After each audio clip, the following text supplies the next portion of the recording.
question every new stylist has is, where do I find clothes for my shoots? Well, first I want to say, do not pay out of pocket. We do not pay for clothes around here, okay? So whether you're just starting out your journey as a stylist or maybe you're just graduating from fashion school, chances are you probably don't have all this extra money lying around to buy a bunch of clothes that your client may or may not like.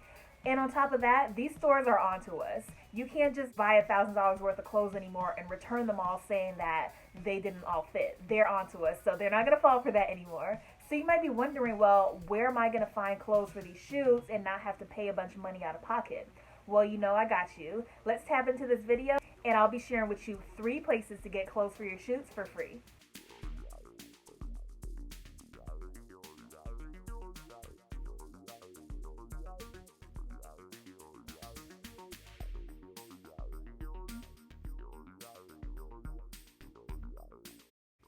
So the first place you're going to want to take a look at are showrooms. I like to call showrooms fashion libraries because you go in and under one roof they have a bunch of different designers that you can choose from for your shoots. And you get to borrow for free. So you might be wondering, well, how do they make money if they're lending clothes for free? Great question. So designers essentially pay rent for their clothes to live in these showrooms.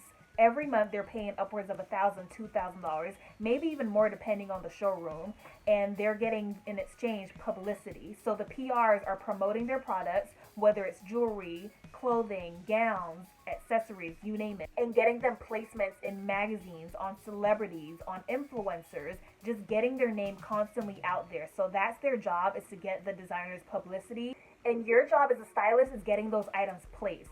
So whenever you get your work featured in a magazine or on a TV show, in a music video, that's also a win for the designer as well. So it's a two-way street. Most showrooms are free of charge because they want you as a stylist to come in and choose their designer's clothing so they can get those placements. But there are some places that do charge a pull fee or a rental fee. So make sure that you call ahead of time to establish whether or not there's going to be a fee. So one thing I want to note about showrooms is you're not going to find them by doing a quick Google search. These are private places, appointment-only places.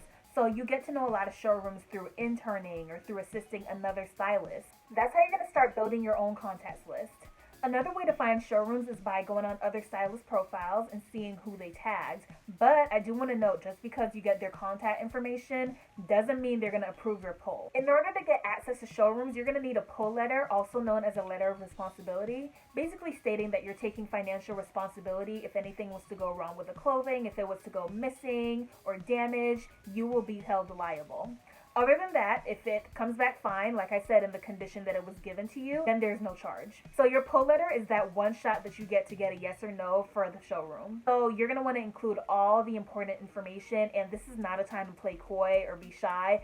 If you're working with some big names, go ahead and drop it in there because that's going to increase your chances of getting a yes. So if you're working with a well-known photographer, definitely put that name on there. If you're working with a big model or celebrity, put their names on there as well as the other crew. Send a mood board so the showroom knows whether or not they actually have the stuff that you need. So there's showrooms for any and everything that you could possibly need. There's showrooms just for streetwear, you know, those hip-hop hypebeast styles. There's showrooms for that. There's showrooms that only have gowns, on the other hand. There's showrooms that only have jewelry.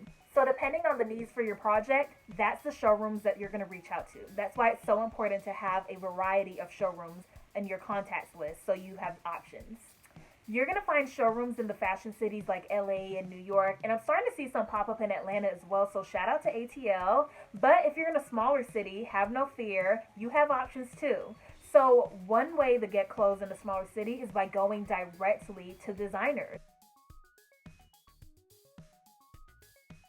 There are plenty of local designers in every town across America, across the world. So don't be afraid to tap into the talent right in your own backyard. I feel like everybody wants these big brands like Gucci and Chanel and Balmain, but you have to start somewhere. And there's so much untapped talent in these neighborhoods that could be the next Balmain or Gucci in the next few years. And if you start out with them and they blow up, guess who they're going to take along with them to the top? So definitely take the time to foster and build those relationships with people in your own hometown. I always like to say, network horizontally rather than vertically. A lot of people are trying to always network up, but it's so important to also network with the people currently on your level. You're both in that grinding stage in your career, and you're going to reach the top together. Once you gain more experience and really start building a name for yourself, then you can hit up the Gucci's and the Chanel's, and they'll be more inclined to let you pull from them. But for now, focus on the designers right in your city. Every city now, just about every city, has a fashion week. So find the designers that showed in your city's fashion week and start reaching out to them. Start including their items in your shoots and in your projects. Last but not least is studio services.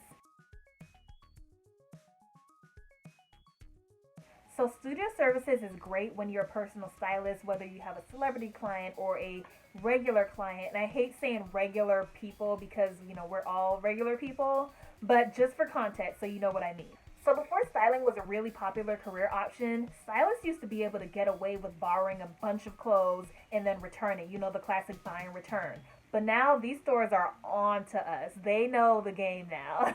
They created a special department just for us called Studio Services at some of your favorite stores, including Nordstrom, Topshop, Macy's, Saks Fifth Avenue, Neiman Marcus, Bloomingdale's, Macy's, just to name a few.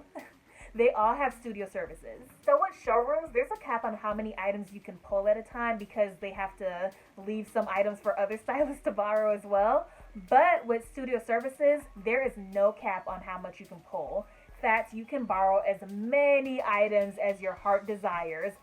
But I do want to know, you have to be good with budgets because you're not paying for all the clothes, but you're paying a restocking fee, which is usually 20 to 25% of the amount that you borrowed. Let's say you borrowed $2,000 worth of clothes. You're not going to pay the full $2,000, but you're going to pay either 20 or 25% of that depending on which store you borrowed from. And to my new stylists out there, I do want to note there are a lot of people out there that try to take advantage of talent. So whenever you're booking these jobs, make sure that they give you a separate budget that's going to be your rate and a budget that's actually for the clothing that you're going to pull and shop for. So if you hear the words all in, run the other way or tell them that you're going to need a separate budget for the clothing because a lot of them try to combine your rate and the clothing budget in one. No, we're not doing that anymore. So they need to have a separate budget and make sure that they pay you your full rate. So there you have it. Those are the top 3 places to go borrow clothes for free or for very low cost. So I hope you found today's video helpful. If you did, please go ahead and like and subscribe. And if you have any questions that you'd like me to answer in a future video, go ahead and comment that below.